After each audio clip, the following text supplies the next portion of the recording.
પોતે વાત કરે છે ત્યારે જે નર્મદા જિલ્લામાં જે ધારાસભ્ય છે ક્યાંની વાત કરું, એ વિસ્તારની વાત કરું, એ જિલ્લાની વાત કરું તો છેલ્લા 3 વર્ષમાં જે કંપનીઓ કામ કરે છે એમની તપાસની વાત નથી કરતા. મારી પાસે કોઈને કોઈ સૂત્રો દ્વારા માહિતી મળી છે કે ચૈતરભાઈ ઘનશ્યામભાઈ પટેલ ભાજપના પૂર્વ પ્રમુખના ભાગીદાર છે. એમના નામની માહી નામની કંપની ચાલે છે.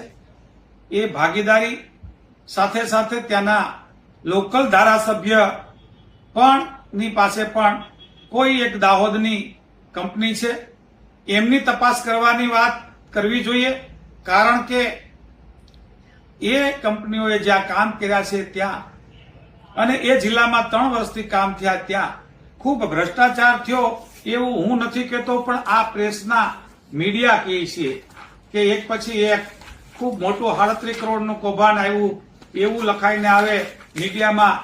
અરે આ તપાસ છે એમને પડતી મૂકીને પોતે એ જે ભાગીદાર છે ભારતીય જનતા પાર્ટીના પૂર્વ પ્રમુખની હારે એ વાત છોડીને જ્યારે કોઈની ઉપર આંગળી કરે છે ત્યારે